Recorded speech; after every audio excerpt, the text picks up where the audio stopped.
Hello, hello, hello, and welcome to the stream of me attempting to paint the Static Shock. So I don't really have too much else to go with the painting. Again, I'm no expert, but I'm just enjoying myself, just enjoying what I'm doing with the project.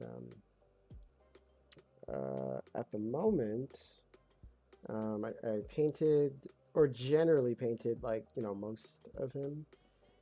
His skin looks really like the red undertones are kind of bothering me. I do see that I have to like fix his eyes a bit more, but honestly, I don't know, I'm gonna do like test renders and key shots. So I'll probably like upload those to my Instagram at some point, but maybe today actually.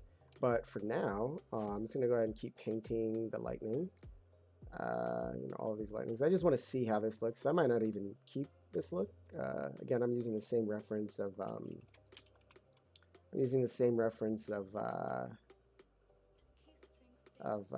Daniel Bell's Batman. You guys probably have seen that one, but yeah, let's jumping into it. All right. Ooh, where's my pen? All right. So I can't hear the music that's playing on this, but I'm gonna listen to some music. I do have my comments out, um, so I'll be able to hear or hear. I'll be able to see anybody that comments or anything like that. But for the time being, I'll just like share my thoughts out loud as I'm going. Oh, I don't have my reference open. So that's the other thing. I always have reference open. It's just OBS is just sharing this one application. It's just sharing the ZBrush application. So I don't know. I think for this, like,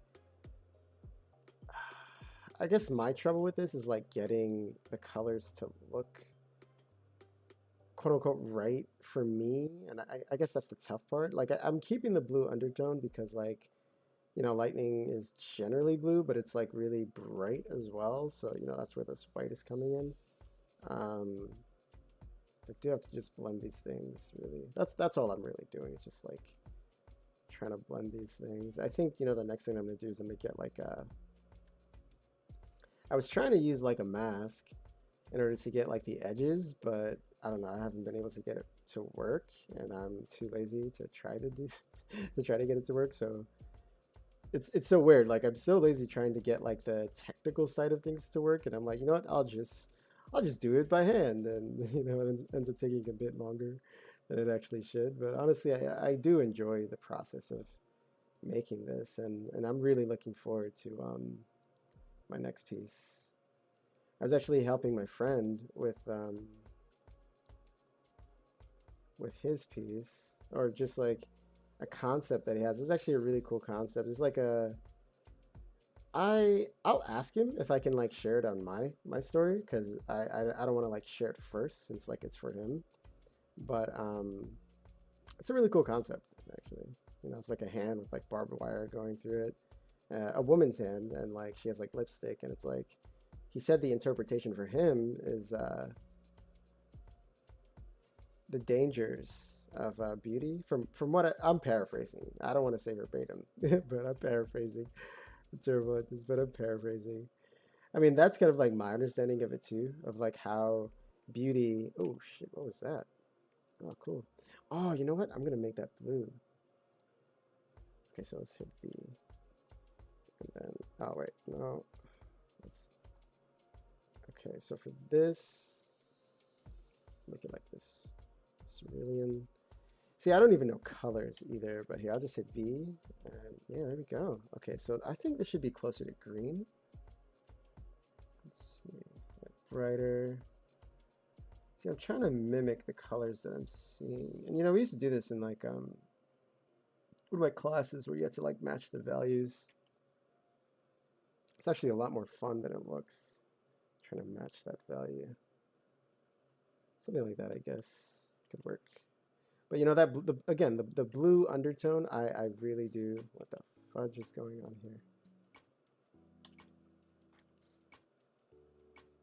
Oh, yeah. Yeah. The blue undertones, I'm gonna keep that. But yeah, back to the piece. I thought it was an interesting piece because it really, I think, that's like the essence of art. And, I think for me, that's why I've been so drawn to sculpture. I like the idea of creating something that means something different to everybody looking at it, and even depending on the angle, like even for this, like, from this side, it really looks like he's like surfing a bit, and this side you get like a bit more of that. I don't know. It's like from each angle, you're getting something like an interesting view, at least from in my perspective. I like it. It's pretty cool. But yeah, like his piece, I think it's a great commentary on society. Really, like I think I think as men, it's very easy for us to not really understand what it is that women really go to because we're not women, and I don't want to like mansplain women suffering, but women going through issues because I don't know what those issues are entirely. Well, I don't understand them entirely because I don't really go through them, but I do think it's important for us as men to speak up for the women in our lives and just for women in general because at the end of the day, under a patriarchal system, we're kind of like the oppressors technically. Like we can be that oppressor, and I think we should use that power to try to speak up in ways that women can't for themselves. Um, so yeah, it's just a really good piece for me, in my opinion. And of course, like minding the idea of like the whole white savior thing, and minding that because the last thing I would want is to start telling women how they're suffering and telling them how to come up with their own solutions to problems that they uniquely deal with. It's interesting because Greta Thunberg, there was this moment I saw where there was like it was like a protest or like a speech, and like she got a bunch of activists of color to jump on the panel with her, and instead of like speaking for them, she just gave them the mic. And I don't know, I would really like to see more of that with just everything going. Why is this like? Okay, there we go. Yeah, I would like to see more of that just going forward, because at the end of the day, it's like we can't get to a solution if the only people, like, one, if we're not talking about the issue, and then two, if the only people talking about the issue or listened to are the people who aren't exactly dealing with the issue themselves. So, what kind of effective solutions are they actually going to come up with? Like, how can you come up with a solution to a problem that you don't deal with yourself? Maybe you can offer different perspectives because a solution is a compromise. That's really the core of any solution. It's a compromise. So, at what point do we normalize that? We're giving people, and I think capitalism kind of, or imperialism or white supremacy, whatever, it kind of gives us the impression that we can't hold space for that many issues, but we're very complex. I think we can walk and chew gum at the same time. We've always had issues in the world, and we've always worked together to solve them. So why not, you know, issues that marginalized people deal with? And I guess that's my perspective on that. It's just we have to spend a lot more time listening. And ironically, as I stream and talk, we have to do a lot more time listening than we do talking.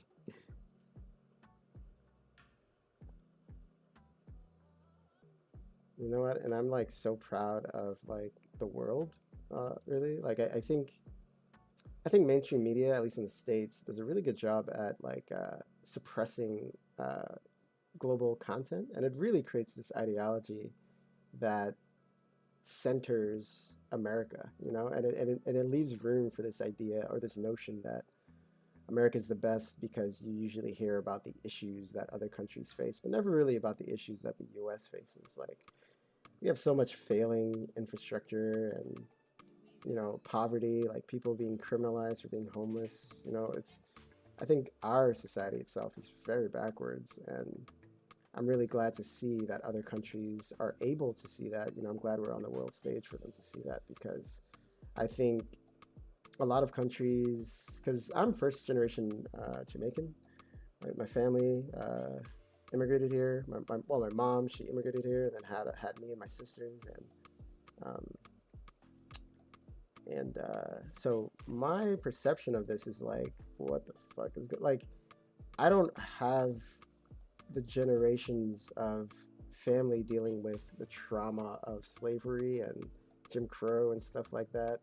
So, you know, a lot of my family don't really get that. And I don't know, I guess for me,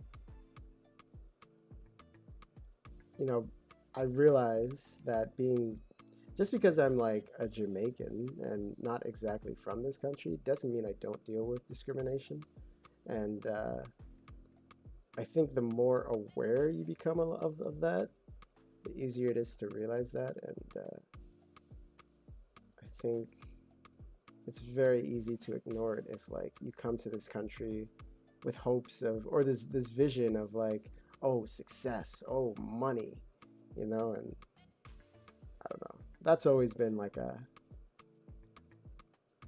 pain point for me, is how my family, or not even my family, I don't want to say that because it's not my family, but, or entirely at least, but just how, you know, people tend to come to this country for a lot of reasons, you know, for safety, because, you know, they're refugees, or they come to this country for a chance at success, and I can't really blame people for wanting a better life for themselves, you know. So it's just kind of weird that a country that prides itself on freedom, on, you know, a country that was founded essentially on immigration, you know, we know about immigration, um, that this country is so against that, you know. And that's not even to mention how like this country plays a hand in a lot of those refugee situations in the first place. So the question now becomes, how do we as a nation start to adopt, you know,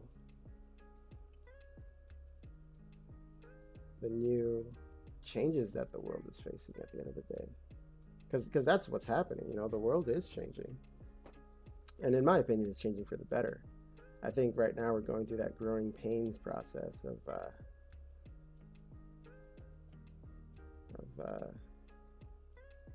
of going into something new and not really knowing, you know. And I think like a lot of people are just scared at the end of the day. I think we're all just like really scared people, you know.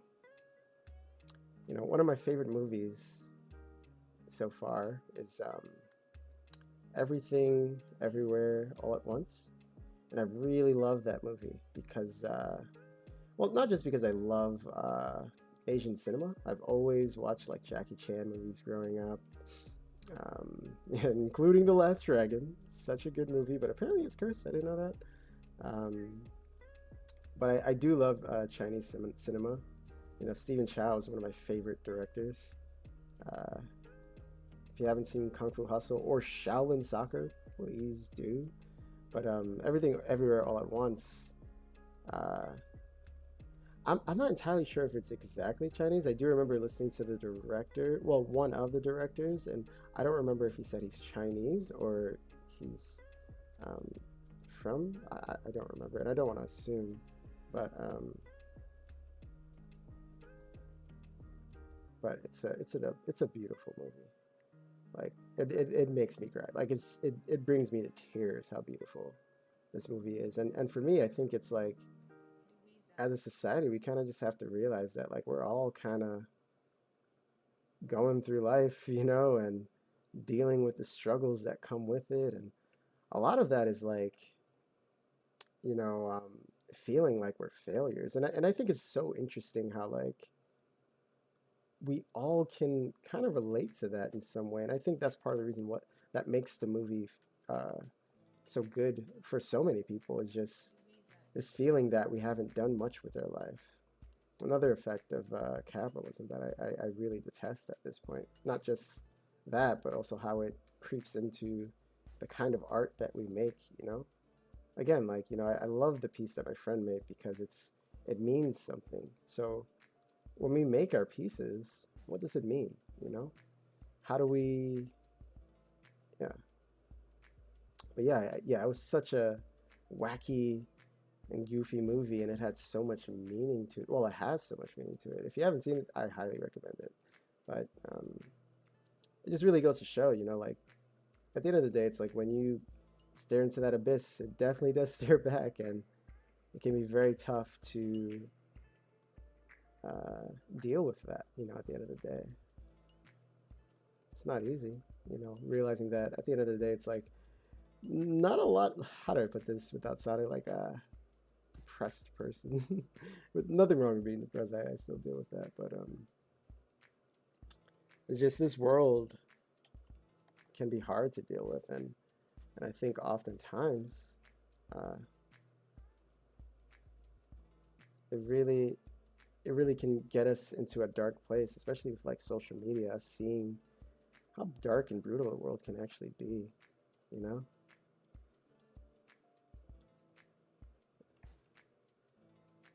But I think for me, my understanding, my interpretation of the movie is that, yeah, nothing can matter, I think at the end of the day, it's like we all feel like we don't know what they're doing. We're all just scared and just trying to figure it out. Like all of us, every adult in your life is trying to figure it out. I'm about to be 30 and I'm still trying to figure it out. And I think, I don't know, I remember studying Eastern medicine when I was studying massage therapy.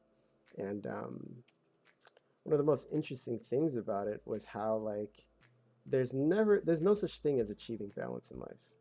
If you achieve balance, that means you're dead.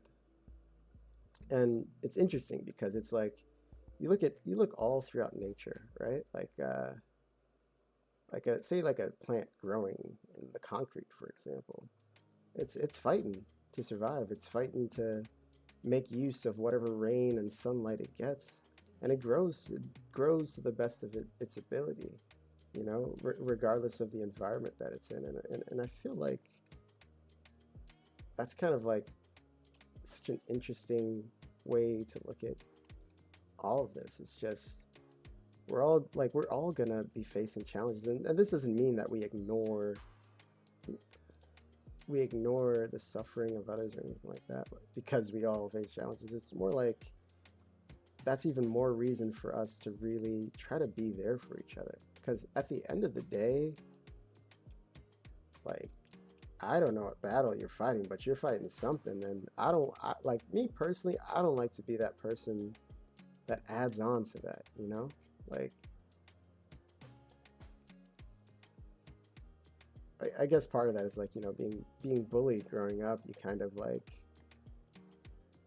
I think that changes your perception on things, and I guess everybody's a little bit different. Think about that alcoholic dad and his kids, how one becomes an alcoholic and then the other just completely avoids alcohol. I think it kind of works like that. Some people who become bullies end up becoming bullies themselves. Hurt people, and it's very hard to like blame them because it's like you're in a world where you got bullied for something that you probably just couldn't really control. And kids can be horrible.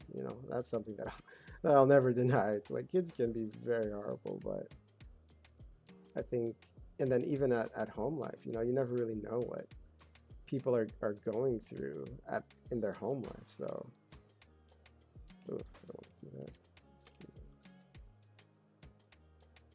You never really know what people are going through in their home life. See, like one story, I remember in fifth grade, I had this one kid. Well, actually, I had a few bullies in fifth grade because I was in a new school, so I didn't really know anybody. And this one kid, because we would ride the bus home, and he lived in the same building I did. So he would always bully me, and I never knew why. And what ended up happening was, I remember seeing his mom, and I told her, I'm like, he's really bothering me. He's always trying to pick on me, all that kind of stuff. And, normally that's a situation where it's like you'll feel good about being able to stand up for yourself. And I'm proud of myself that I did. I won't ever deny that. But what makes me sad is like when I did stand up for myself and I did say that, his mom was just incredibly aggressive with him. And then that kind of helped me realize that like people who are bullies, they're probably, and I think most of us know this now because, 90s sitcoms or whatever cartoon that, we watched growing up that gives us that message that, bullies they're probably going through it at home, and just don't know how to express themselves. Uh, and yeah, like it just made sense to me why he was acting out. And that was fifth grade. So I was like, what, 9? And I don't know. It just made things a lot more complicated about standing up for myself because I always stood up to like bullies up to that point. And at that point, because I just don't like to, I like it when people are happy. I think most people want the people in their lives to be happy. They want the people around them to be happy. Whatever that means, because happiness is very subjective, right? Um, but seeing that, it just helped me realize, like, damn, like, if I really stand up to these people, am I making the situation better or am I making it worse? Uh, and it just sucks that kids end up growing up in environments that set them up for failure, going forward. So, that's why it's like whenever somebody is being kind of a dick or anything like that, it's very hard for me to, uh, you know, talk shit back to them, I guess. Because it's like, that's coming from somewhere and that it has like nothing to do with you really. It's just them not being able to process or understand their own emotions. And it's so interesting because I in high school I actually got this job as a peer mediator, and it was like my first job. I was like 13. I wasn't supposed to be working, but I found a way. And Marcy May, Lynn Hurdle Price, I think they really helped us. They helped us learn conflict resolution, the aspects of how conflict is in our everyday life and how to really like solve that. And that's why I brought up the idea of like, you can't really solve a problem if you aren't willing to talk about it, because that's the essence of any of this. It's just you can't solve an issue if there's no conversation around it, because if there's no conversation, there's no way you can try to like compromise or come to a win-win situation if you don't know the full story of either side. um, so I don't know. I think I don't know. I do think a lot of that is changing. I think people are becoming a lot more open with sharing their stories and just being human. There's a lot of failure that we deal with in life, and I think, at least like from an American perspective, I think especially with like social media, I think a lot of the times we go through life thinking that we aren't supposed to fail, that everything has to just work out, and it's like, no, no, life is filled with failures. It's chock full of failures, because what makes life life is the imperfection of it. So yeah, just live life, as long as you're not out there trying to like hurt people. I think that's okay. But how do you convince other people that? It's so funny because I was watching this TikTok about this woman who was like a publicist, I believe is what she said. And my first college, I actually studied communications and media for a bit, and that's actually how I got into video editing and stuff, because it was video editing and communications in regards to news probably why I talk the way I do, actually. But and why I was interested in journalism. But but yeah, it shows you how like I don't know. It's just we as people, we just want the same things, and unfortunately, the guidance to wanting those things can like guide us down the wrong path. You know, it's very.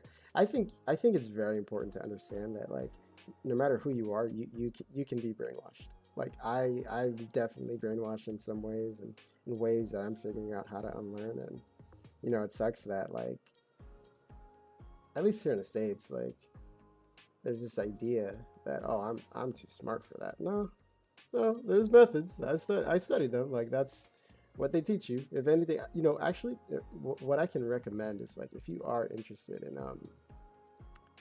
at least like an introduction. There's a book called Ways of Seeing. Well, actually, let me look up the author. Ways of Seeing by John Berger, and and it really changed my perception of art as well. Oh wow, you can actually search it online and read it for free. Oh, that's awesome. So I might actually link it in the chat. But I thought it was pretty interesting. I think as artists, it's very important for us to understand this too. But we are affected by everything that we see in this world, and it doesn't matter. Like, think about it like this: when you learn a new language, you have to learn the words and the definitions of those words in order to communicate how you feel in an effective way, or to communicate in that language in an effective way. And it's a lot like that with art. You know, like art kind of builds up your definitions and understandings of certain things. And based on those understandings, that can change the way you see the world. So, you know, say like people who love the shit out of Berserk and are really into Berserk, it can change how you view things like religion or even philosophy, life. I believe, because I actually haven't finished reading Berserk. I think the last time I actually was reading it was when he got his armor. It's like that dog armor that like basically kills him until like all of his enemies are dead. Like it's kind of a crazy armor, um, but even with that, like I think the philosophy behind that is Nietzsche, which is kind of like a bit more of a pessimistic view of life, which isn't entirely wrong. I think that in life it's very important to understand that life is about balance. And you know, balance means that just as much as there's good aspects to it, there's also negative sides. And it doesn't mean that you have to dwell on either end. I think, you know, we live in a society. Oh my God, do I sound like a joker? I think we live in a society where it's encouraged to kind of like dwell in the good side of things, which I don't blame people for doing, because I think, again, I've said it already, but the world can be a horrible place, and you know, I think that can be too much to take in as a regular person. But the Ways of Seeing just kind of like explores those ideas, and honestly, I think as an artist, it's very important to at least explore how art affects how we view the world. Because as artists, that's kind of like our job, right? To not exactly tell people what to think, but to get people to think about different concepts, basically, you know? At least that's my perception. I don't even know how this looks, man. Is this good or not?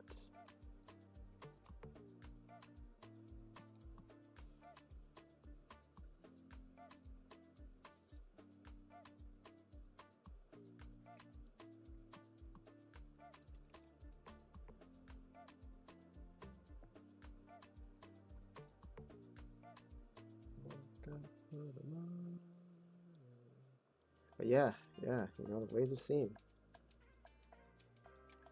Very, very good book. It's just essays, really. It's not like a long read. Really, it's just 7 essays, and 3 of them are just like pictures, just filled with pictures. Um, but yeah, it's really good. Whether you're like doing film or you're doing sculpture like this, even game art, like any kind of art, I think it's very important to. I think it's a good book to dwell on for a bit. Think about that. All right, well, let's do this one.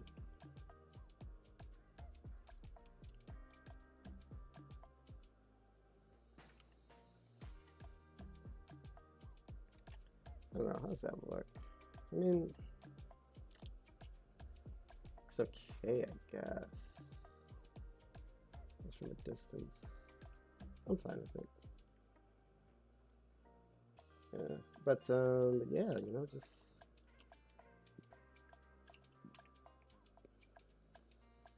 I think that's like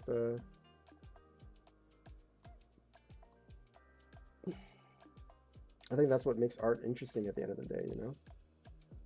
It's how we interpret it.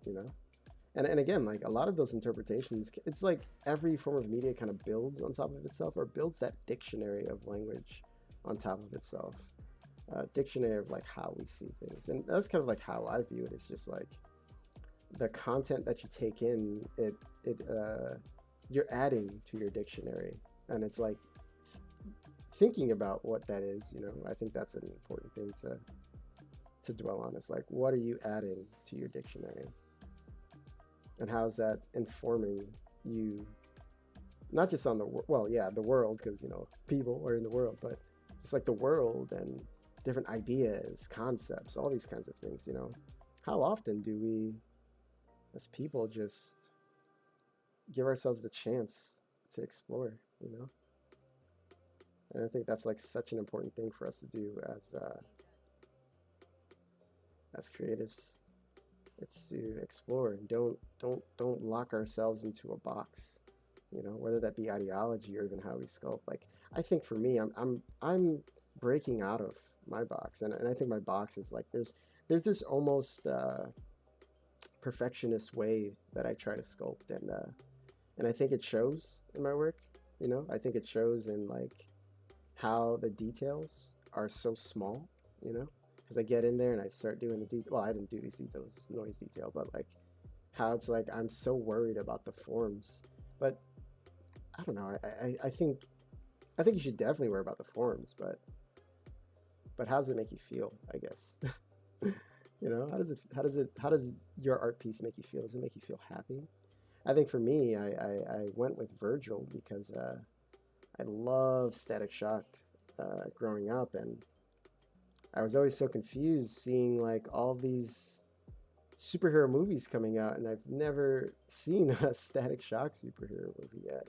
Like live action. I mean, especially now. Like, if we're being real, honestly, I think superhero stuff is getting like really played out, and I think a lot of it's because it's the same story constantly. Like, how many Superman movies do we actually need? Not saying that the James Gunn one that's coming out is going to be like terrible or anything. I actually really like James Gunn as a director. I actually enjoyed his Slither film. Like, I think that was the first film that kind of like introduced me to him, and oh, such an interesting and creepy film. Like, it's creepy, but there's a lot of funny moments in it as well. Highly recommend. It's a throwback, but I loved it growing up. That's something I actually really enjoy, is cinematography and just films. Just really breaking them down and trying to figure out, like, what was this person trying to say with this film? What was the overarching theme in this particular film, or even television show? That's I've been watching, say, like Game of Thrones, for example. Oh no, House of the Dragon, and I'm just really enjoying how each episode is so thought-provoking, and how there's so much thought that goes into it, whether it be the set dressing, the overall mood, what the characters are wearing, how they're feeling, and Yo, I don't know if anybody's like caught up with the series yet, but Damon is going through it. Like, bro is seeing things. Like, bro is absolutely losing his fucking mind.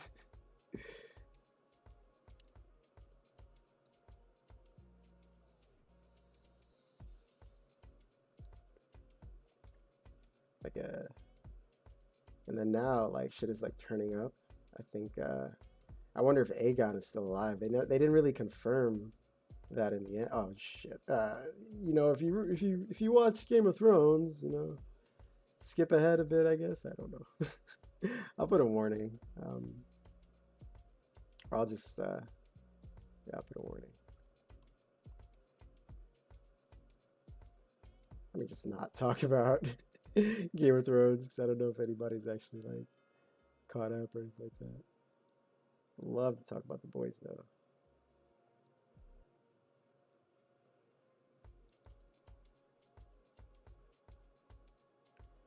Yeah, and it's like I know that I can like at least for this piece, I know that I can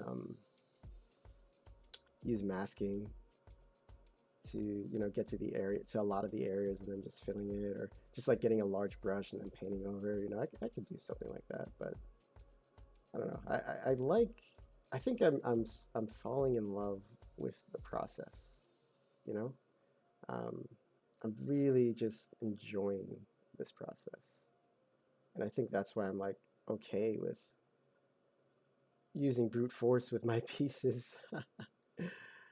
uh,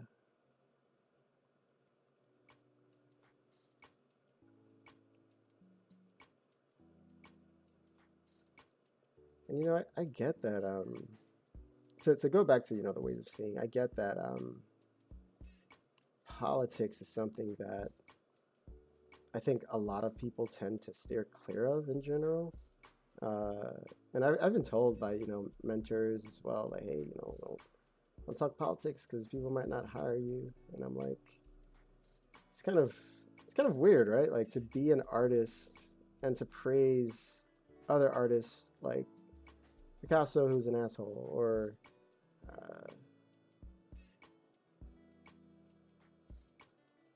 just think of any artist that is popular or that people know by name, and they've all been very political in their work. And I went to an a specialized art high school, and granted, I fell asleep or didn't even pay attention in a lot of my art history classes. But what I do remember is learning about how um, it was always political. Art has always been something that's political. So to expect artists to not be is kind of weird, right? It's like you're asking me to think outside of the box, but don't tell me. Like, don't say that you're thinking outside the box. Just keep it to yourself. But it's like my pieces. I want my pieces to be pieces that are thought provoking. Pieces that are getting people to think about how whether or not they're living in the present or and this isn't a piece that's going to do that. I'm fully aware of that. I think for me this piece is a dream piece that I've kind of like always wanted to work on. Like I said, Static Shock's one of my favorite characters, and I actually read through his old school comics, like all of them, and just so I can feel even more excited about making this piece. But yeah, even Static Shock, that, oh my god, it was such a good series in the sense that like there was a lot of political conversation or political centered stories in Static Shock, at least like the old the 90s Static Shock. And I grew up reading whatever I could because we didn't really have a lot of money growing up, but I remember I would right next to my church uh, there was a store. It was like a corner store, and for $5 you can get, I think it was like 5 comics, and then at a certain point you could get 10. So every Sunday when we were breaking for children's church or something, or yeah, children's church, and we would go out for lunch. I would go to that store because it was on the same block, and I would use the $5 instead of buying food. I would use this tells you what my priorities are. Instead of buying food, I would go to that store and go directly to the back where they had the comics, and I would buy I would search through and pick out five comics that I really really liked. And the cool thing is that, like, or I'd say the interesting thing is that they didn't have mainstream comics like Spider-Man. I mean, they had a few Spider-Man comics, but they mostly had like 90s comics. So I'm assuming the person was really into 90s comics because they had stuff like Magnus the Robot Fighter, XO Man of War, and these were all what is it called? Valiant Comics. So it's like, so people think DC and Marvel, but Valiant Comics is actually third place. Is the third most popular comic book company, and for me, like, I saw things like Ninjak again, like XO, Solar, Rai. Oh man, I loved it. I loved it, and it was so interesting. Me being a kid in the early 2000s, reading 90s comics, and I realized, like, it's one of the reasons why, as a nerd, growing up with like friends and stuff, they'd be like, "Hey, you remember this comic? And you remember Spider-Man doing this and comic X, Y, and Z?" And I'm like, "Nope. I've read a few of his comics, but they were always." That's actually one thing I don't like about comics in general, is that it's not as like what is it called? It's all over the place. Like, I read manga, and in manga, volume two is gonna continue the story. But American comics, it's like, okay, comic one, comic two, story's the same, right? And then comic three, all of a sudden, it's like, hey, I was in the multiverse, and now this character is part of the comic, and you're like, what happened in between two and three?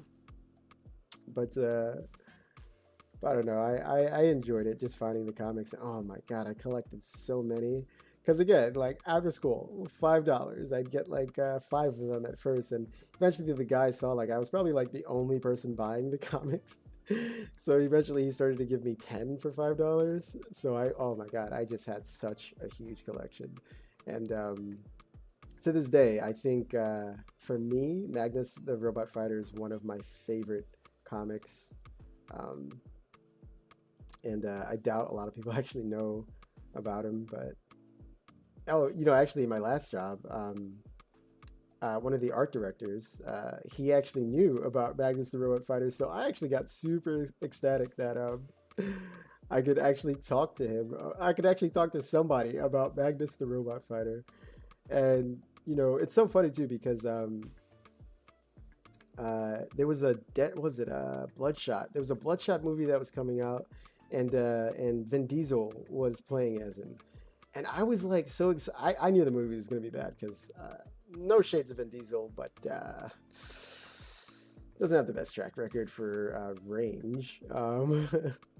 Granted, I feel at the same time, I feel like he kind of fits Bloodshot in a weird way, but like I got excited because I was like, oh, if this is a success, then that means we might get a Magnus the Robot Fighter movie. Because oh my god, it's this guy who's like a regular human being.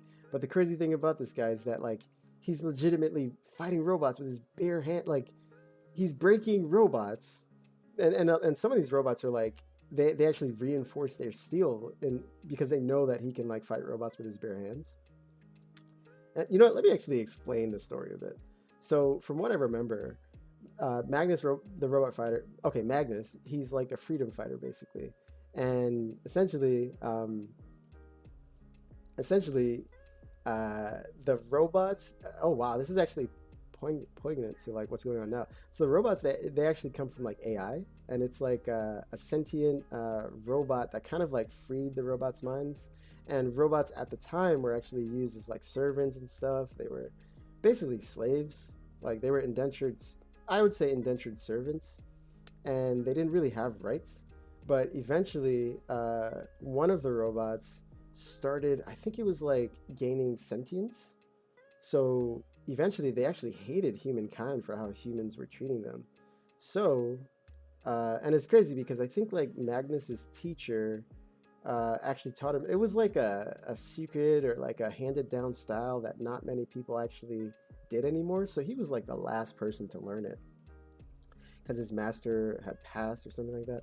And like, and so, so for me, I really enjoyed it because this is a book about revolution. It's a comic about revolution. Granted, Magnus is a white guy, but at the end of the day, it's like it's human versus robot. It's not white versus X, Y, and Z. It's human versus robot, and I love that. Well, not that humans we had to like fight for our lives and shit like that from being basically think the Matrix. Like what happened in the Matrix is what the robots were doing to people and what they wanted to do to people. They were basically enslaving people. But yeah, so Magnus the Robot Fighter kind of like became like this symbol of hope because all the weapons that the humans had access to weren't really working on the robots. On top of not working, uh, the robots were developing technologies that was basically too much for the average human or even human army to deal with. Because again, this society was built around robots doing almost all of the work. So when shit hits the fan, when shit hits the fan, and like when shit hit the fan, and people had to fight, we didn't really have, like, we didn't have the capacity physically or even like militarily to fight them because our military were robots. Like everything that we like the farming, it was done by robots. Like everything was done by robots. So we weren't able to put up a fight basically, and the robots took advantage of that and basically enslaved humanity. So Magnus became like this bastion of hope because he didn't need a weapon to fight the robots. He used his bare freaking hands, and that to me was just so awesome. you know. So so yeah, he's just an awesome dude, and I never actually got to read the end of it because I think eventually they actually ran out of comics, and I don't know if they actually got all of them. And oh, man, I'm so sad because I actually ended up losing all of those comics because I think I still have an Exo Man of War comic, and I think it's the first one with like a holographic cover.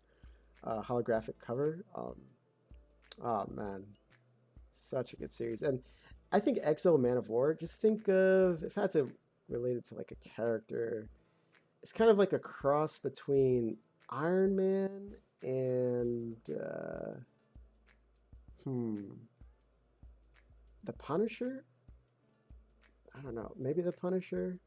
Because I didn't really read too much of Exo Man of War, but I do know that his suit is like an alien suit that like he was abducted and he was like from like the past or something. I think Conan kind of thing, like in Conan era. So he's like, just think about that. Somebody from the Conan era getting this futuristic suit of armor that's able to go like travel through space and all types of stuff. Um, and he gets that and he interfaces with it and he uses it and escapes. And I don't know, like I don't know too much about the story because I didn't exactly follow it. I actually end up I might actually end up following it again, especially I actually have a Magnus sculpt in mind. Like that's something I do want to do at some point because I really like that was such a great series for me. Even though I didn't finish it, I think I got close to finishing it. I got like a few of the ending series, and it was yeah, yeah. That's where Ways of Seeing gets you. um, yeah, such a good series. But yeah, and if anything, I feel like that reinforces what I mean, about like, the type of media that you take in builds up your vocabulary for the world that you're living in. And, to coin like Joseph Campbell, that's essentially like his pain point in terms of like the importance of mythology, the importance of story, because story is how we relate to the world, is how we understand ourselves as people. Um, and not saying that it's been lost, but I think that we can definitely do a better, we can make a better effort at telling more meaningful stories, you know. And I think that's why people are so just over cinema, so over story now, because stories, I think they do explore interesting concepts. I'm not gonna, you know, sit here and lie and say that there aren't any interesting superhero movies that are coming out, that even though, like, I'm okay, so I know that I said the whole thing about, like, oh, James no no what's this guy's name, James Gunn making that new Superman movie. I'm like, oh, how many Superman movies do we need? But the interesting thing about, like, comic book characters is that it provides us the opportunity to explore different aspects of humanity.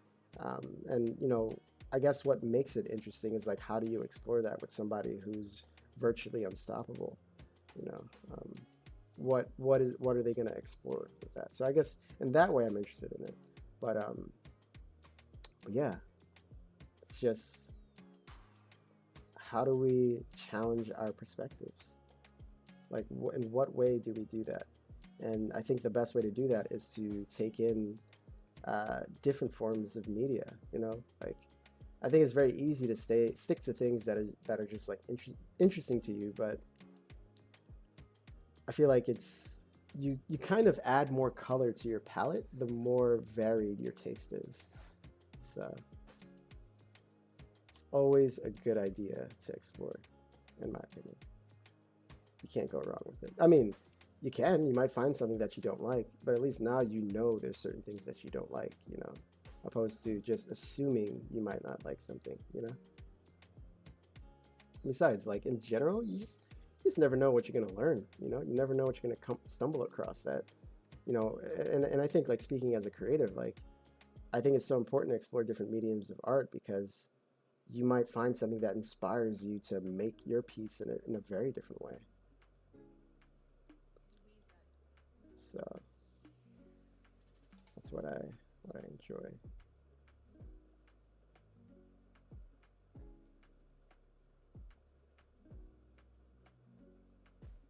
Like, I don't know how people do this though. Just talking for hours on their own, you know. To be fair, I just kind of enjoy talking. I have a problem, I guess. um, yeah. But yeah, next I'm thinking about doing either Rocket or Icon. And at the moment, I'm trying to figure, like, I have to finish reading their comics though, because like, whenever I do any piece, I really love the research process, because you just learn so much, so many new things. Like, even with lightning, I learned so much with lightning. Um, Turns out, okay, so I guess everything has some kind of, like, form and function, and, like, some type of quote unquote anatomy to it. And doing this piece helped me realize that even lightning, well, clearly, but lightning has an anatomy to it, has a form to it. And I think that, to me, was a cool find, because now I'm just, like, rethinking, how do you make elements, you know, in an interesting way, especially for a sculpt that's 3D, because uh, you know, is lightning three-dimensional? Actually, it's got to be, right? Because it's uh,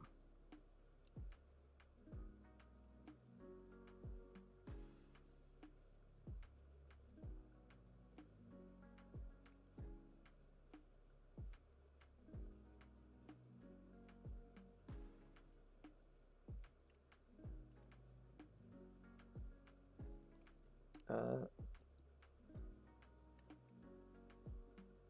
yeah, even with this, like, I'm just doing what feels right, you know.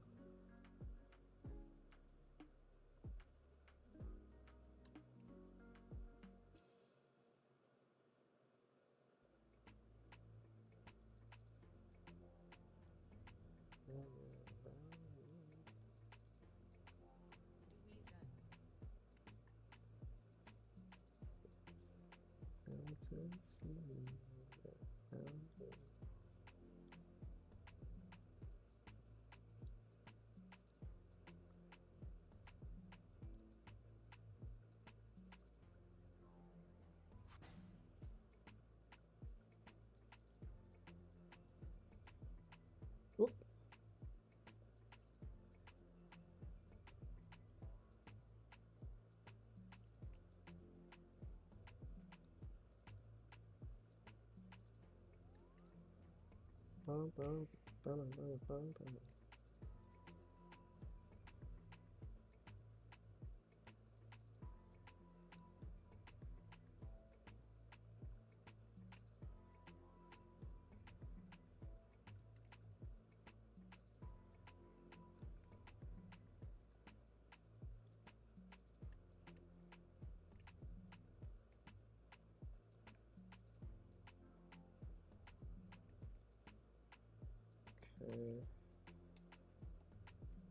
Let's just get a bit more of this in there.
I feel like should be more of this, especially like here.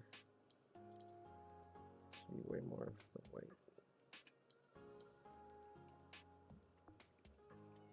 Yeah, something like this.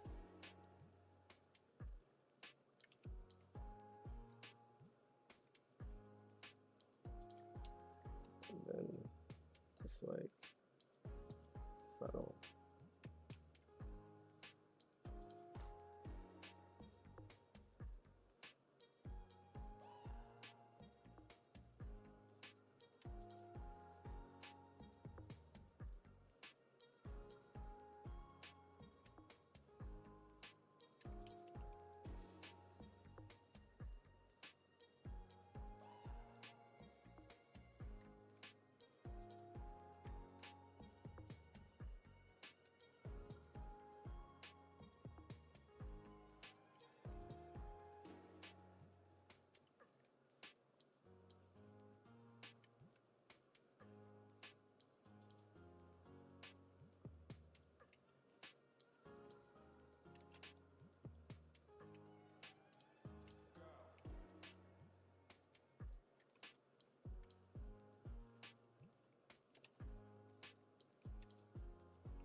All right. Oh, I gotta get these gauntlets. All right, so I'm actually gonna merge these so that I can just do it at once.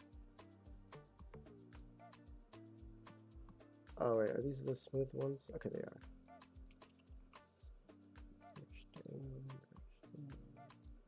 Oh no! Oh, thank God it made a different polygroup. Jesus Christ. These buttons are too close.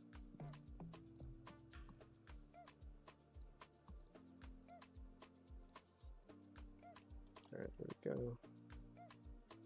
Darn, this thing's heavy. Let's delete this. Delete. Delete.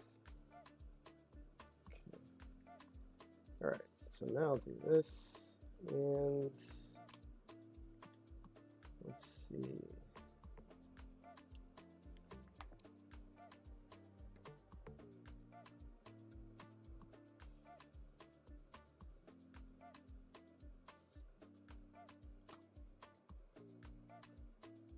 I wonder, like, should I just make it darker? I'll do that, yeah. Oops.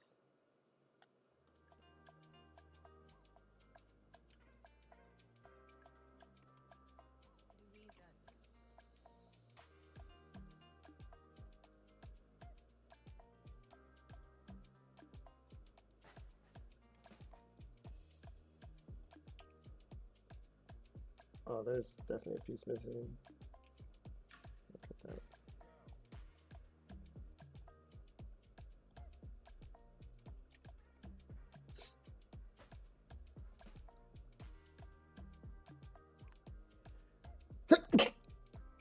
Oh, excuse me.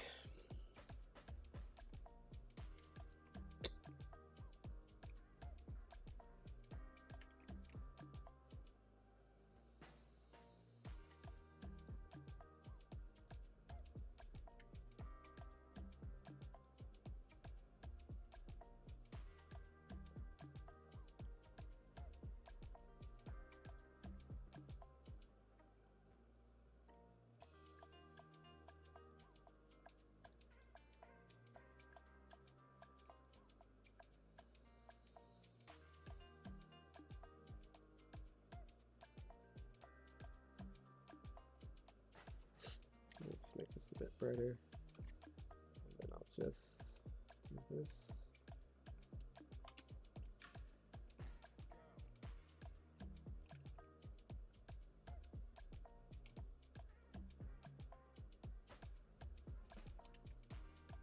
Maybe a bit brighter.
Okay, before I move on,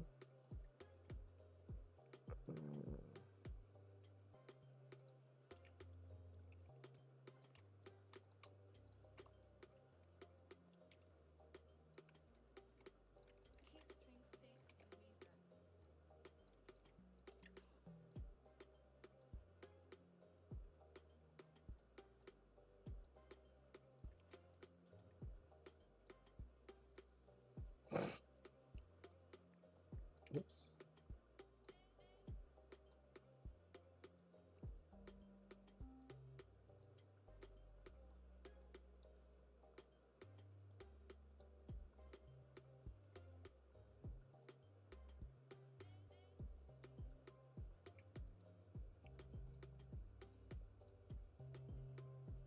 Oh.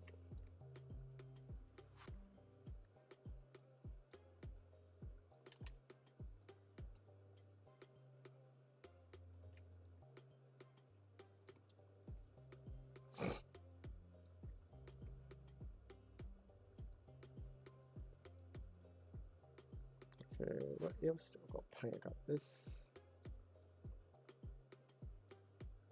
Yeah, this is like so dirty and messy to be straight up, like, because I am not.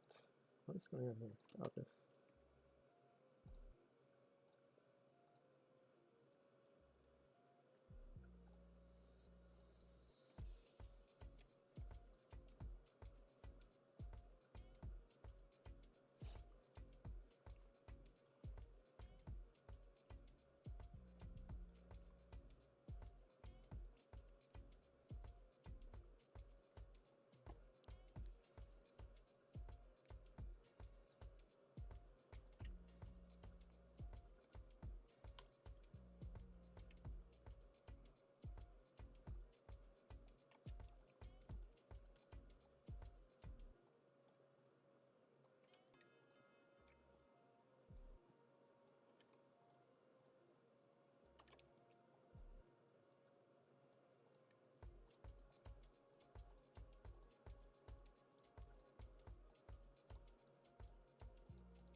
Actually, no, I don't want to do that. Just in the bottom.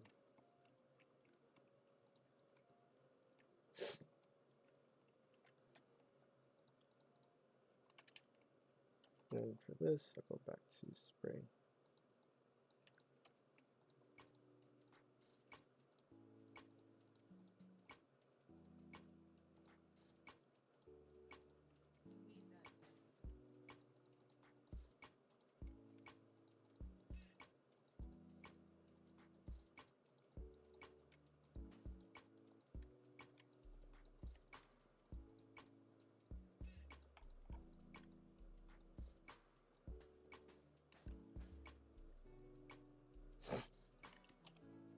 Okay, now let's get this guy.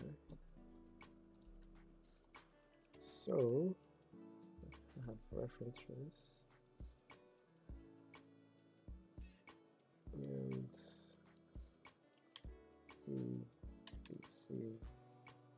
Let's make that actually closer to red. And, oops. Something like that. And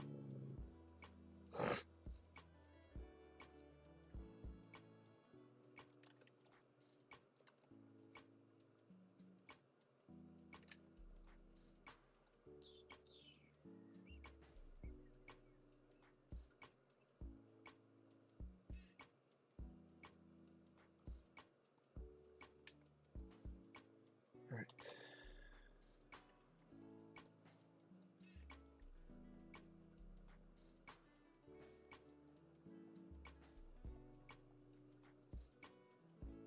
Let's do that. It doesn't have to be crazy.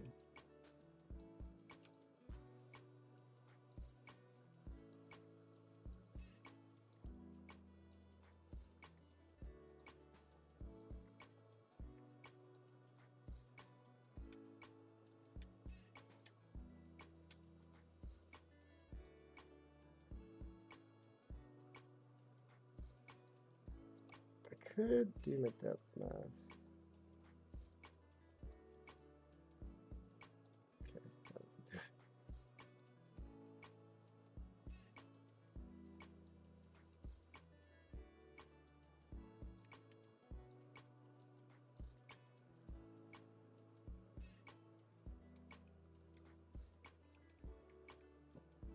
Okay, now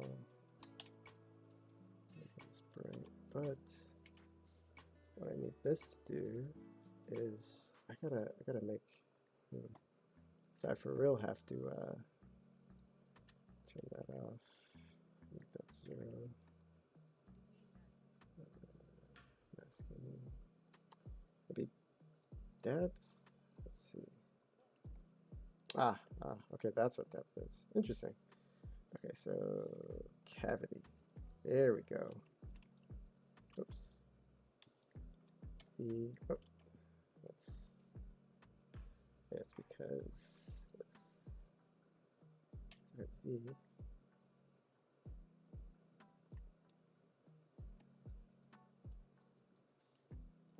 Okay.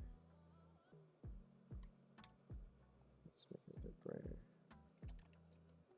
Actually, no, it should be like a brown. What the fudge? Something like that.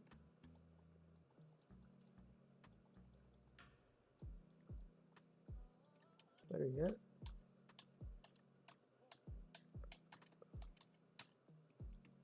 Actually, I'm gonna do some.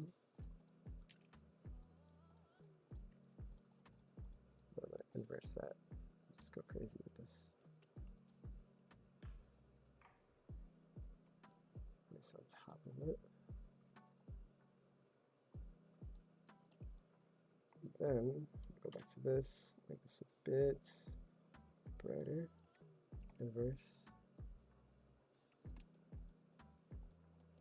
Actually, no, that's too strong, but I do want it though. So I'm going that low. No, it's too low.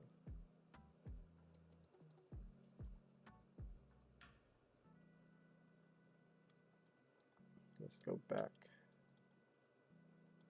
to this.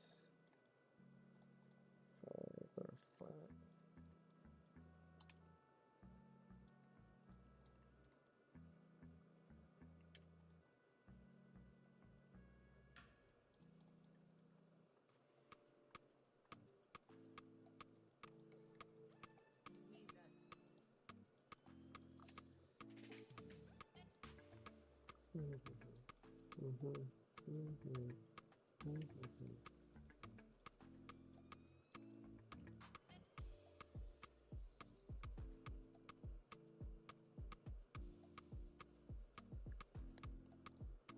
Let's do this again, and for this, I'm not gonna blur it. Cavity profile. Let's this.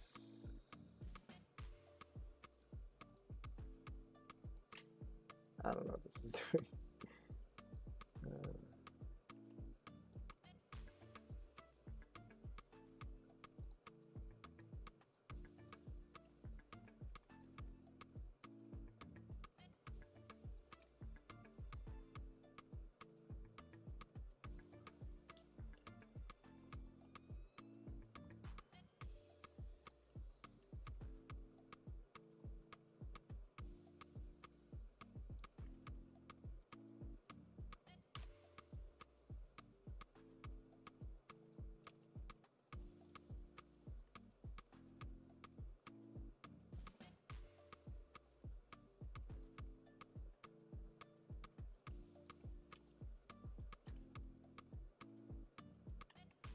Okay, this.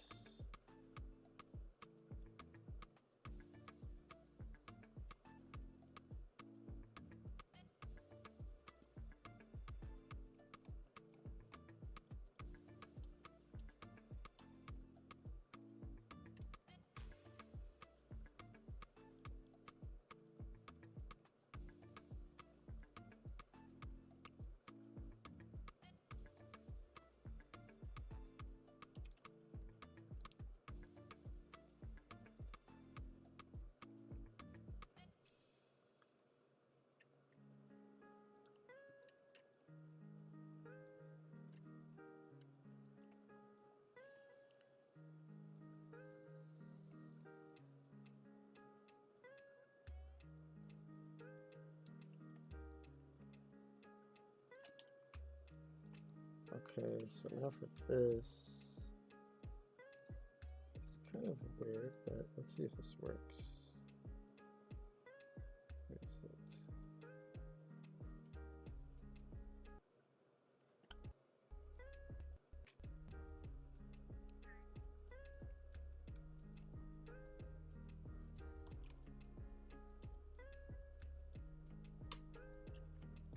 Okay.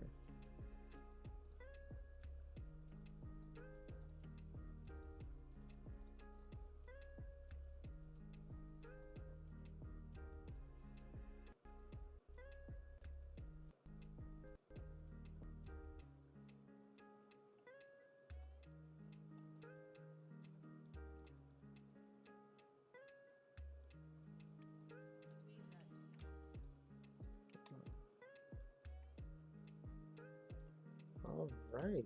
I kind of like it a bit. I feel like the dirt's a bit much, but you know what? It's bringing out what I want, so I'm okay with that, I guess.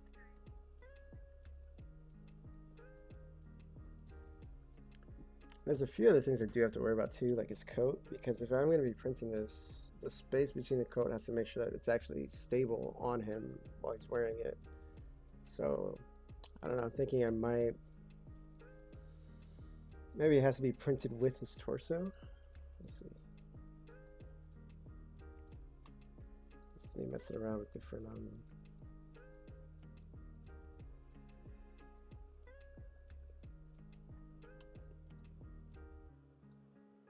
clay.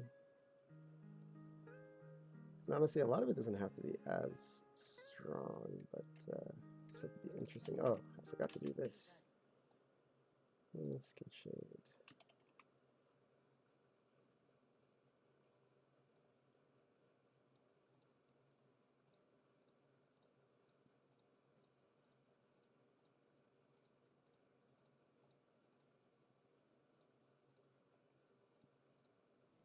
Okay.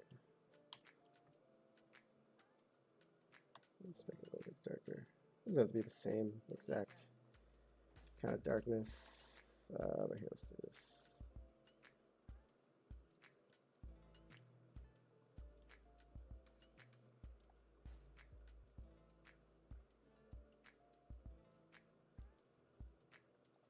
You know, I wanted to do this specifically so that I can get it in Unreal. Honestly, I just want to make something that looks cool.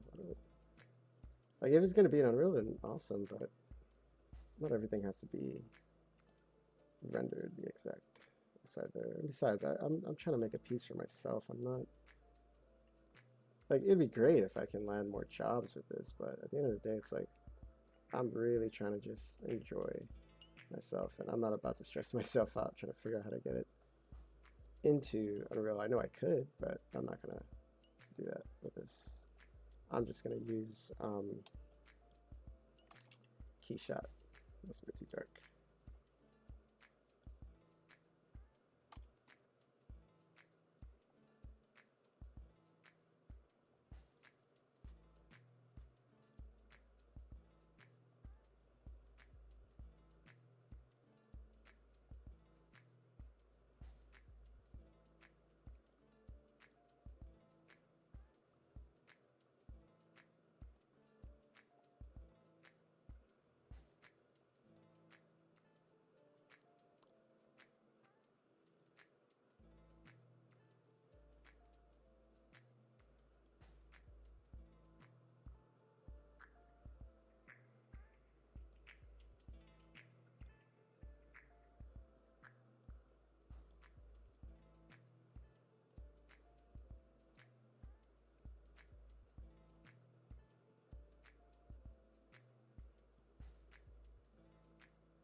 Hey, what's up, Hudson?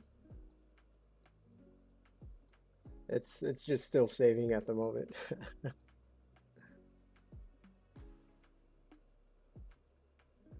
How are you doing?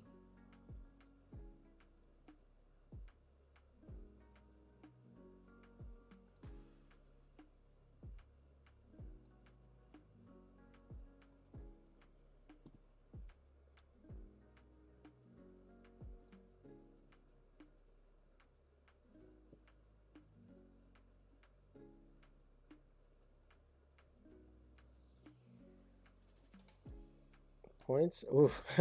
At the bottom right of that menu, you can see total is like 31 million. Um, Apparently, those are rookie numbers. I've seen people get up to like 100 million, which is, I don't know how their computer can handle that, but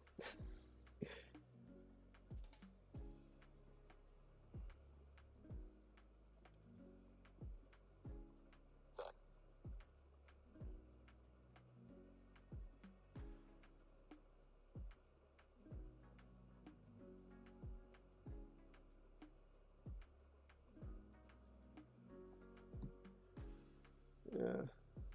Yeah, right?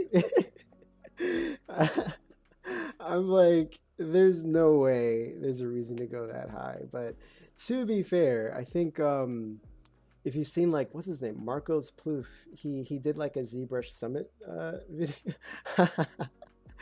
He did a ZBrush Summit video, and he said that he ended up having to separate the pieces of a mesh he was working on because of how high the poly count was. So like say like the head was like maybe 60 million or something, and then the body was like another 50 million, but it's like you can't have it in the same project because then it would crash. It would crash the engine a lot more. Thanks, thanks. Man, this thing is taking forever. Are you working on anything yourself?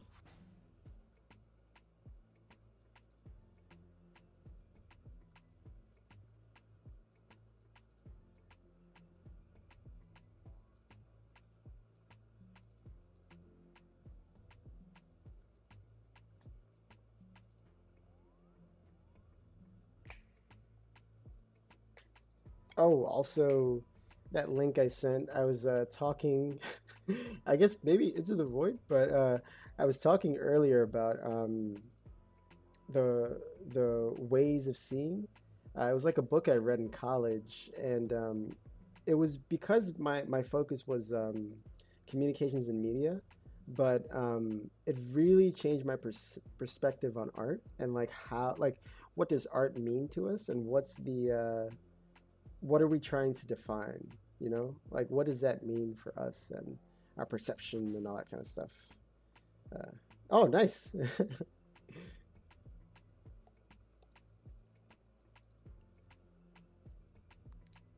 Man,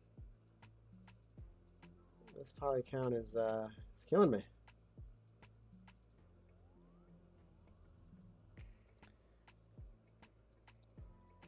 Yeah, it's like seven like essays and three. Well, technically it's four essays. The other three are just pictures, but it's a super interesting dive. Oh wow, really? How'd you find that out that you were green red colorblind? Yeah, it's taking way too long to save. And that's the thing about ZBrush is like I want to click because I know if I click, it would low key kind of like speed it up, but I might also crash. So let's do that. Let's see what happens. Okay, wait for the program to respond. Well, we'll see what happens.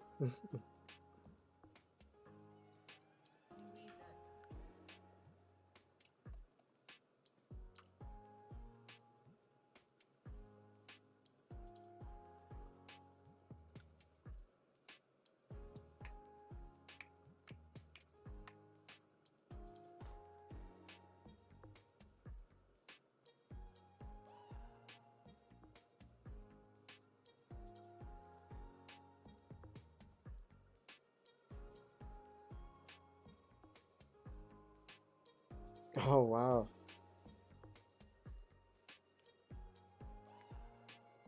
I remember those tests. It's like those yeah, the number tests. Oh wow. Do you think that's like impacted the work that you've done in any way? Or has anybody brought that up maybe? Oh yeah, it's probably crashing. Um, let's see. Autosave was probably like 20 minutes ago. But hold on a sec. Here, I'll still be able to talk. But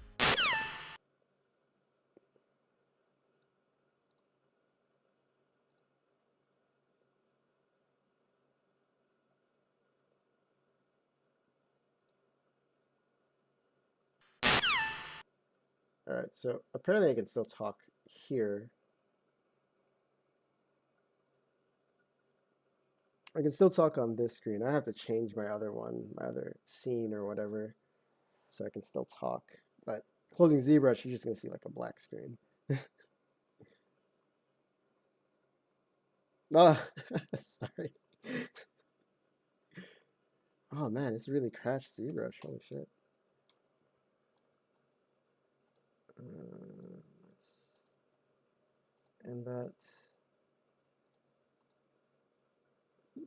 To be fair, I actually have Keyshot open, so that could be why it's crashing as well. So let me just close Keyshot. I'll just open that up first though.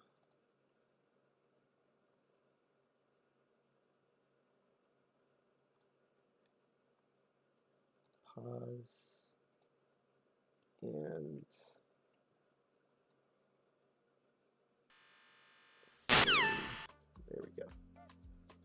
All right, so I'm gonna call this painting process done. I'm no painter, no expert, but I think that's all right. I guess the last thing I want to do is, well, you know what? That's not as noticeable, so I think that line is okay. Besides, I'm gonna blend that when I start doing my cuts. Oh, thank you. Oh, I appreciate that so much. The the imposter syndrome is like growing smaller each day.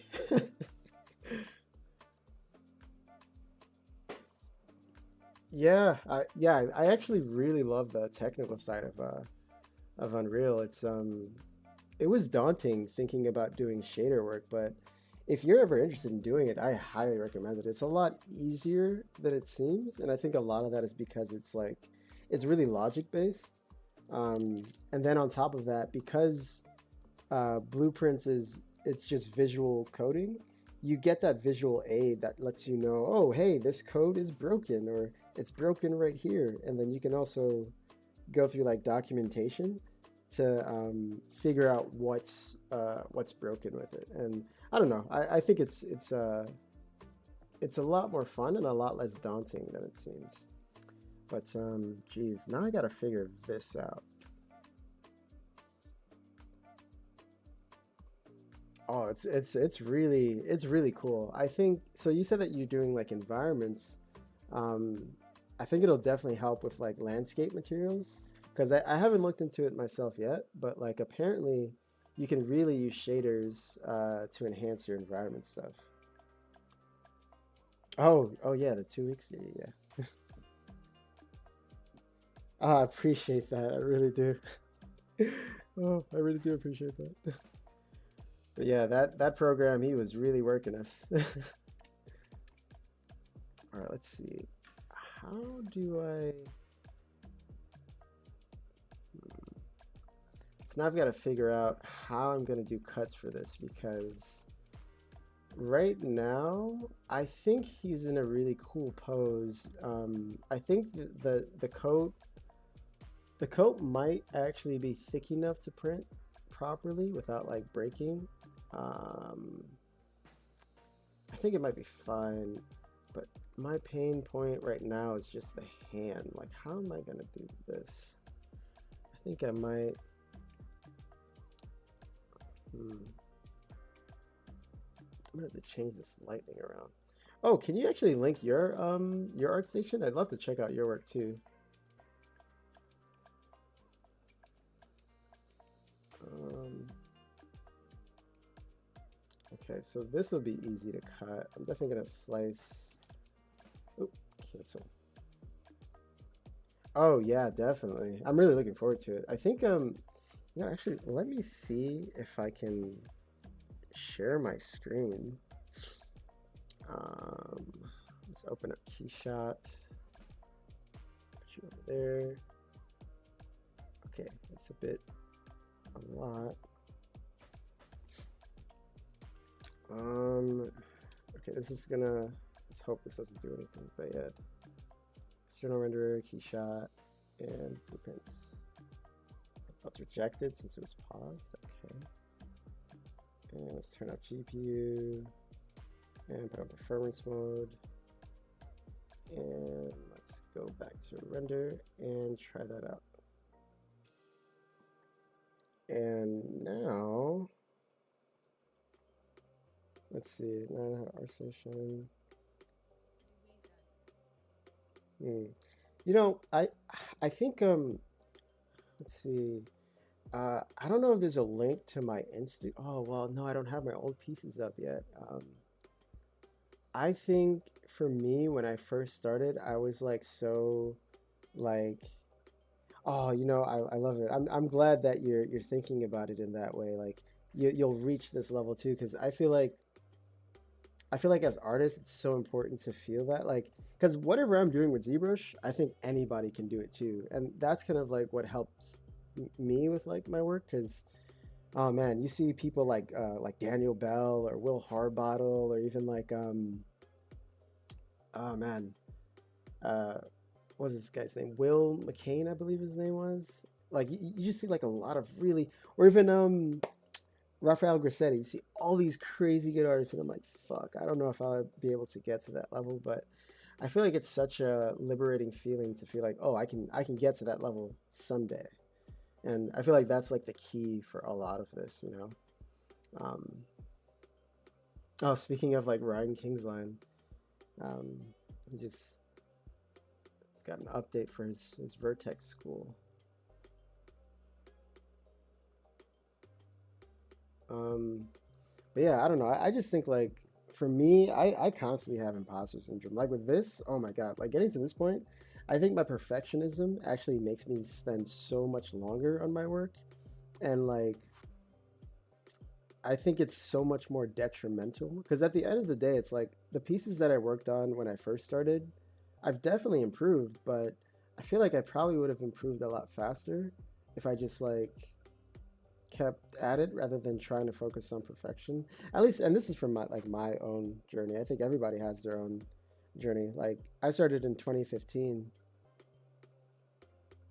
Oh, thank you. That means a lot. That means a lot. Thank you so much. I appreciate that, Hudson. Um, I don't know. I, I don't know. I just like the idea of everybody just like posting where they're at in their journey, you know, because and you know that's actually part of the reason why I started streaming is because I want to make other pieces, and I feel like whenever I look back at my 2015 pieces, and then I look at my pieces now, I just feel so happy about like how far I've actually gotten. Oh, oh, you've just started learning. Oh. Yeah, be patient with yourself. Be very patient with yourself. You'll get, you know, maybe even next year you can get to you know, quote unquote like this level, or even you know in 2 3 years maybe. But I think just don't give yourself a timeline. Just enjoy the process. Honestly, just enjoy that process because it's, I don't know. I think for me, like I'm proud of the pieces that I've worked on, the pieces that I have in my portfolio, but I'm like so much more happier with, oh shoot, it's so close. Let me turn this off. Whoa, I think the ground, what the heck? Oh man. Uh, Hold on a second. That's weird. There we go, turn that off. But here, let me see if I can actually share my display. There we go. So this is in Keyshot. Oh, all the paint went with it too. But here, let's screw around with this. Oh, and it's also in performance mode, so that's probably why.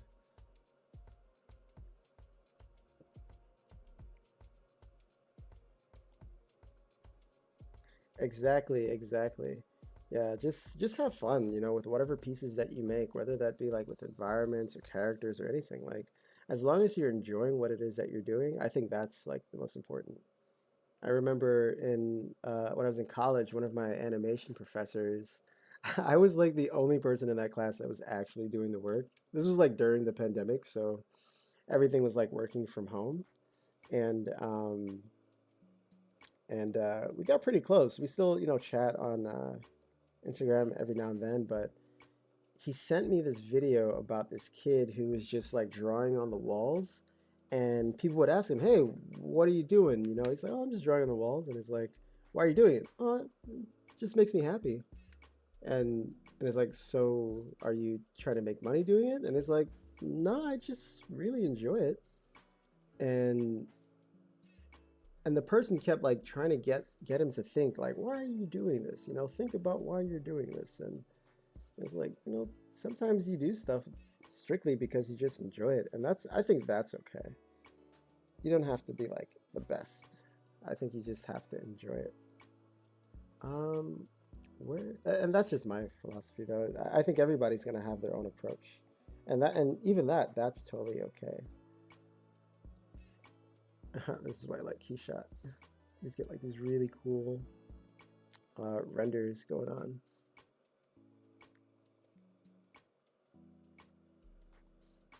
Cool.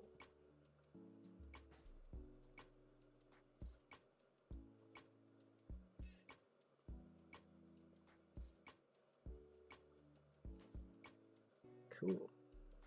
All right, so let's go back to ZBrush. There we go. I'm gonna X that out. Oh, yeah, that's Keyshot. I don't remember which statement I said, but yeah, just as long as you're happy, you know, enjoying what it is that you're doing. I guess like within the context of capitalism, to say the least, like you'll definitely make a lot more money when you're honest with your work. I don't know if you've seen The Bear, but I was watching that recently, and I don't want to spoil anything because I'm not sure if you've seen it or you're interested in it, but I think one of the messages that really stuck with me is just like, well, one, of course, you know, don't chase perfection, but you end up creating your best pieces when you're just honest with yourself, really. You know, like you're honest with your work. Like, what do you want to do? What do you enjoy doing? Right, yeah. Let me not get on like a soapbox or anything like that. All right, so now I have to start figuring out cuts for this guy. So I think that's okay. Now for this.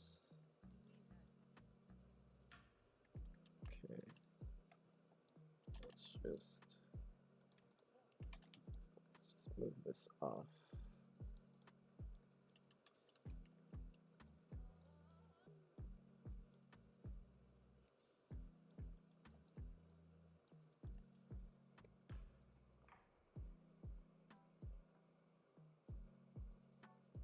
Oh yeah, no, I'm not comfortable with texturing. At least like painting in uh in ZBrush. Texturing, I can do like I think I enjoy the sculpting process more than anything else, including the topology, UVs and stuff like that. I can do it, but I don't think I'm very good at it. And a lot of it's because I don't really spend too much time doing it. But yeah, you're right. You're spot on. I think I should definitely try to get more of the textures done, but I'm not too sure how to like bring it out, if that makes sense, like how to enhance it. Um, but I have I got this tutorial actually by this guy. What is his name? William Rockfort. William Rockfort. And oh, thank you, thank you so much. I really do appreciate that because I'm always questioning my sculpting skills. um, that is true. That is very true. Thank you. I really appreciate that encouragement. Um, yeah, I just have to put more time into studying and practicing it because one thing I actually want to do with this guy, which inspired me to do the painting here instead of ZBrush rather than Substance, is when I print him, I do want to, because I actually have an airbrush set that my sisters got me for one of my birthdays, and I just never used it. So I'm like, I should definitely try to use it at least once. So I want to use it for him. I just have to. Oh, you know what? This might actually be a problem with printing. Let's actually move this over here. Something like this. And move it over like this. But yeah, you're completely right. I think I just have to. Oh, no, that's the wrong one. I just have to like put that time in and practice it, just like I'm practicing the sculpting. I gotta put that time in. Oh, this is Static Shock. So this is actually his OG outfit, his first outfit in the comics. Um, I think now he's being written by Nicholas Drapery. I'm forgetting his name. I'm terrible with names, by the way, but his name is Nicholas something, and he's got a new design to him. And then I think the 2005 show, he actually had a different outfit too. But this is like his original outfit where he had like this trench coat, this little hat, and his outfit was a full skin suit. So, and the funny thing about Static is that like he was originally meant to be DC's answer to Marvel's Spider-Man. So that's also why like he got his powers while he was in high school. I think he's like around like 16 years old. I think I drew him a bit more muscular than he should have been, but but yeah, he's like 16. He's fighting crime while going to school. Has a love life. Has like a bunch of love interests. He even has his own version of Black Cat, and it's so cool. No, that's cool. I think so. One of the reasons that inspired me to make Static Shock was that he's not very well known, and I think he's such a cool character, especially now. I think Milestone they actually did a revamp for his character. But yeah, that's like the next character I do want to do is a character named Rocket, and she's actually the sidekick of another character named Icon, and they're all part of the Milestone universe, but they're not very well known characters. Like Icon, he's basically Superman. He's got the powers of Superman, basically. But and you can argue that he's just as strong, but Superman would probably beat him still. Um, yeah, right. He uses his lightning to like pick it up and like yeah the way how he uses his powers are just it's so crazy. So the canon with him is that he's like highly intelligent. If I had to compare him, probably like Mr. Terrific, close to Mr. Terrific intelligence. And okay, so the cool thing about his powers too is that I don't know, like think of like uh, superheroes that can like emit flames from their body or something like that. Like, so he doesn't just shoot like electricity. He controls how it works. So he can like polarize or he can give things a positive charge or like a negative charge, and then on top of that he can like manipulate it in a way that it can like do things like put out fires or make other people float. Like it's really cool. So his powers are actually really complex, but I think they did that to like really showcase like, oh, this guy's like actually really smart. Alright. I think I gotta figure out cutting. So now I'm gonna cut it over here. Cut that. I'll cut here at his waist. And then I'll cut his head here. Um, let's see what else. Yeah, so I think let's see. His recent comics are very different from the old school, kind of like a revamp, but he's got maybe three or four different reboots. He's very similar to Spider-Man, I'd say. He's always talking, making jokes as he's fighting people. But here, let's save this file. I'm actually going to start making my cuts.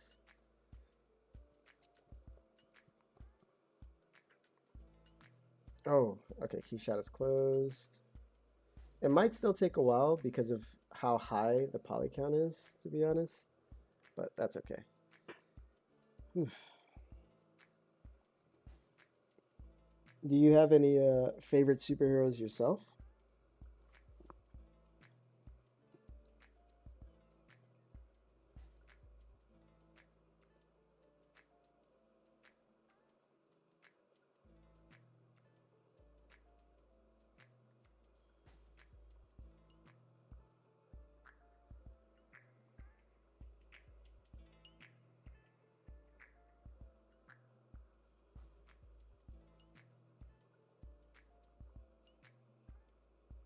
Force. No, I don't, but I could check it out now. Anatomy exaggerating. Interesting. Set force.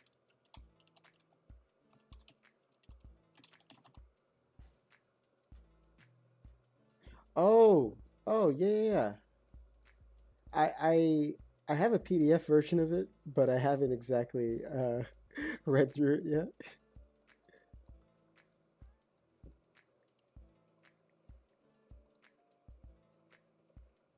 Yeah, you know what? I should definitely revisit this and go through this again before I start my next sculpt.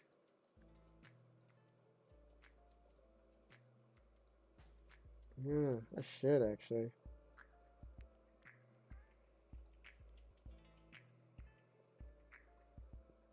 Oh, oh, I appreciate that.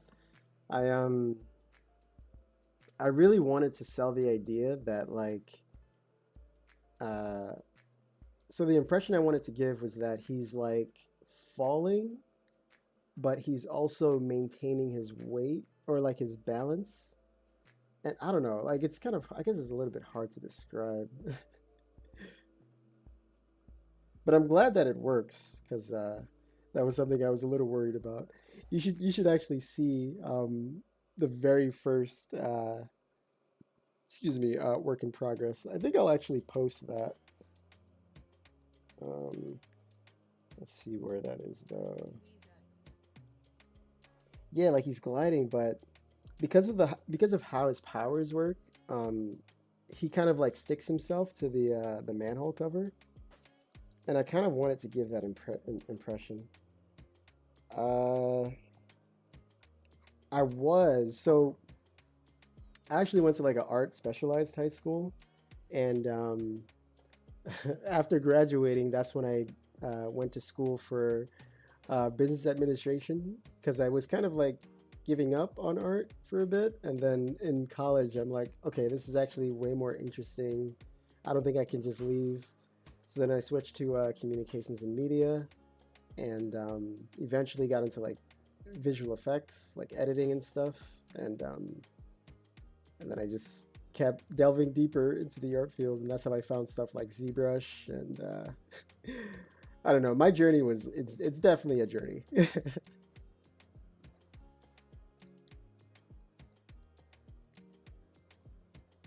Wait, so are you in school too yourself? Well, not too, but are you in school yourself?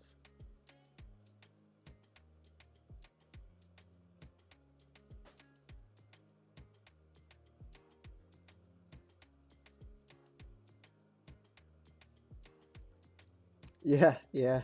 I I've kind of been all over the place. Like before I got my first job, because again, even though I did start sculpting in 2015, I kind of like quit. I kind of quit for a bit because I wasn't really getting any clients. I really needed to make money, so I ended up working in like the restaurant industry for some time, and I met a lot of really awesome people there. But then, that closed down. Then I needed to make money, so I went to school for massage therapy, and the reason why was because it was multiple reasons. It was okay. This is a job that I can always make money in, like on the side, because I wanted to do something on the side, not something that was like a career, basically, so that I can focus on art. But I also wanted to do it because I felt like if I really learned anatomy in a medical way, then it would really enhance my sculpts. And I think it has in a lot of ways, especially when it comes down to like gestures. Because I think one thing I kind of noticed with a lot of sculpts is like, at least like collectibles when they're posed and stuff, is like all of the muscles are tense. And yeah, all of the muscles are tense. And it kind of, for me, I don't think for like everybody, but for me, it takes away from it. It kind of makes it, I don't know, it just looks off for me. So whenever I do my sculpts, I kind of like take into account things like antagonists in terms of muscles, like which muscles are going to be engaged based on the pose that they're doing. So the hardest thing about, or the most interesting thing about this sculpt is that, like I said, like he's gliding, but because he's sticking to it, he's kind of like tightening his hand, his calf muscles, like the gastrocs, which is why they're a little bit more engaged, at least in the front.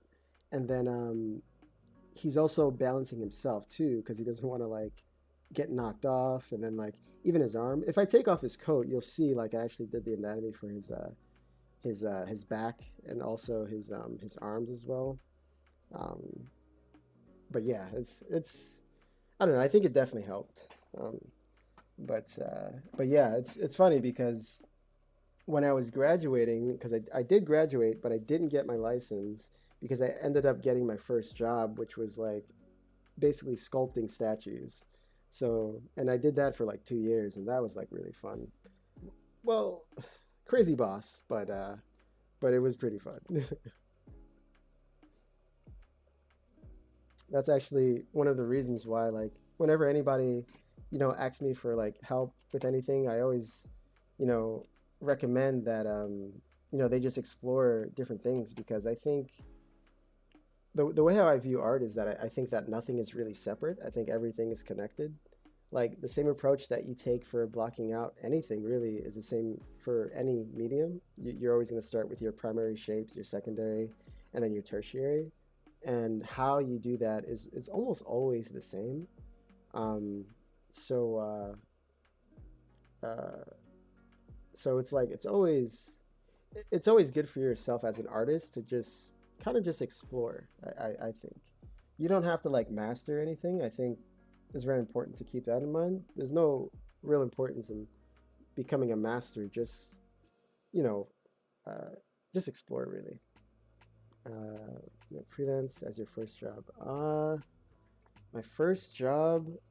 So right out of New York Film Academy, I ended up interning for a startup called Exogen. I like my friend knew these guys, knew a couple of these guys, and one of them went to my school too. So I was pretty much like the only artist on the team. So I was like doing environments, I was doing characters, renders, all sorts of stuff, and even working with the engine. I think we were using Unity at the time. Um, but yeah, that was technically my first job, but it was, I think of it more as an internship because I wasn't getting paid. I think I was working at a restaurant at the time. So, yeah.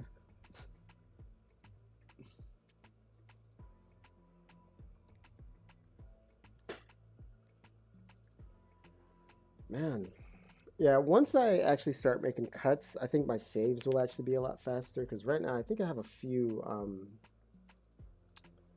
things in this, but you know what? Actually, I think I can just close this out and just reopen it because the last save, it's pretty much the same. Um, could also just be my computer, or that I'm running OBS at the same time.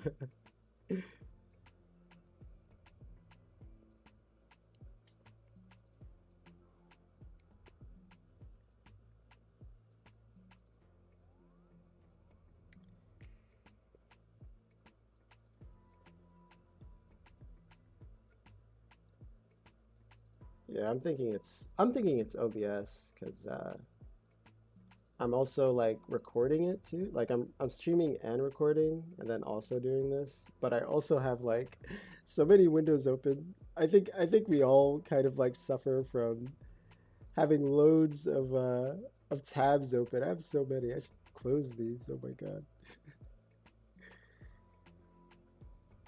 Like I'm constantly watching GDC talks on just random things. Like this one is 3D tune rendering in Hi-Fi Rush because I really love the art style that they did with that. And I'm not sure if you're a gamer yourself, but one thing I oh yeah, yeah, for sure. Well, I usually hop off around now, so maybe in like another 10 minutes I'm gonna hop off, but I'll just take like a little bit of a break and get back to it. And I think I'll record it the cut the slicing process. I mean, if do you want to see the slicing process? I could show that to you if you want, because I've actually done that slicing process in my first job right after massage. It was like that was literally all I did was sculpting, slicing, printing, sculpting, slicing, printing, and I kind of got into that before 3D printing kind of like took the storm. So it's kind of like second nature to me now at this point.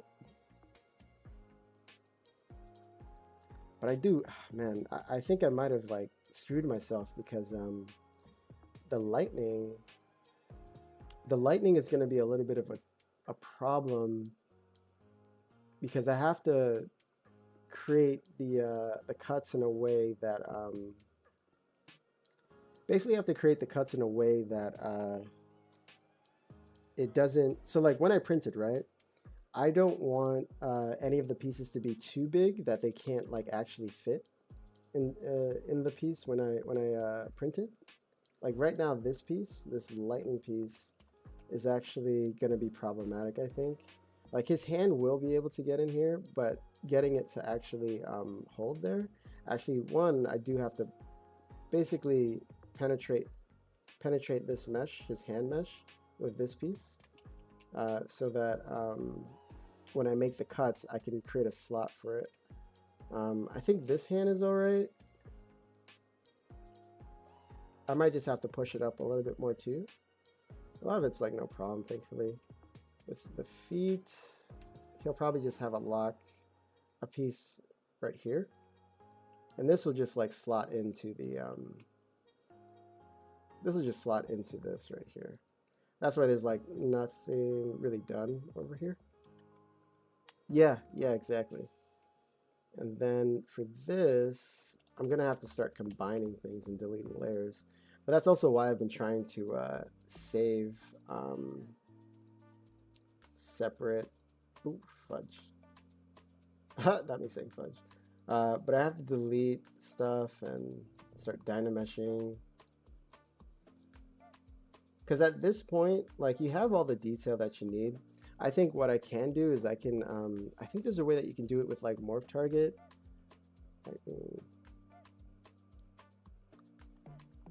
Small lightning, is it stand for it? Oh yeah, yeah, this is the, this is essentially like the stand. Oh, so I can break this down for you of why I made it this way.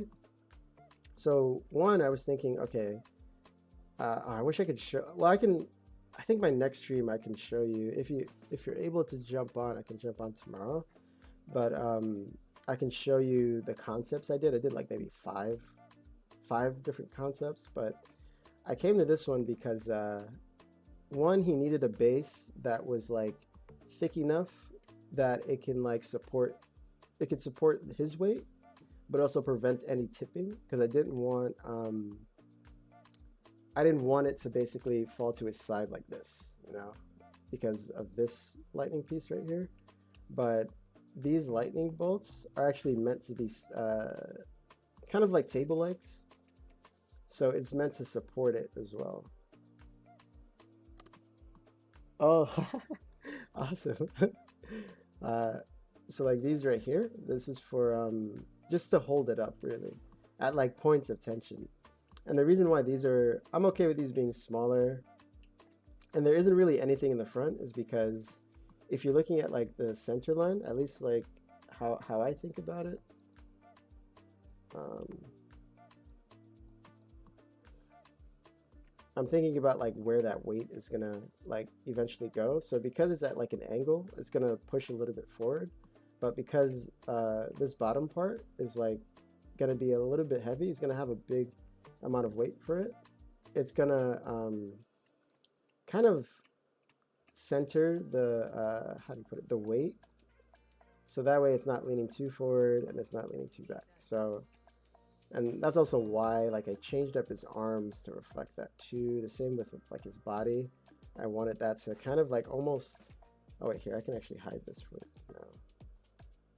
Almost like have him leaning this way, even with his back as well, so that that weight is kind of like being centered. And of course, like I think the challenge I'm gonna have with this is again like his coat. I think his coat is one of the biggest challenges as well, because for one, I'm afraid it might be too thin, but I'm gonna bring it into Photon just to check and see like how big that would actually look. But honestly, I think it's okay. Because I'm not gonna hollow his coat. I'm just gonna make it a solid piece. But yeah, he's getting there. Yeah, that's my biggest concern too. Is like how am I gonna hold it?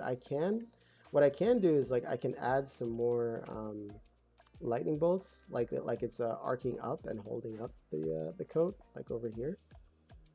I could do something like that.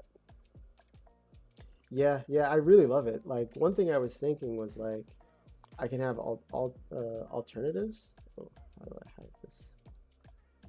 So I was thinking of having alternatives. So like one where he's like just like this without the coat, and then one with the coat.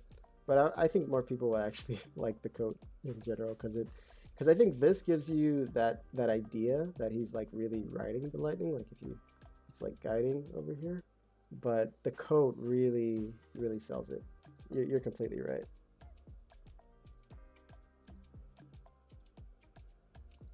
All right, so thanks again for joining. Really appreciate it. And definitely let me know. Oh, you want the code? Yeah. Definitely let me know. If there's any questions you have. Like I'm more than happy to answer, especially as I go forward with like my next pieces and stuff. But yeah, I gotta go take a little bit of a break before I continue sculpting. Right, exactly.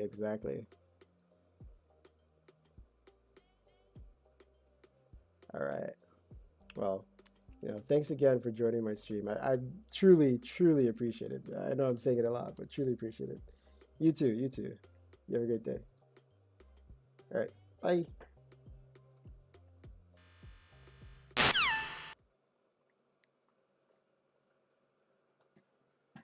No such thing, no such thing.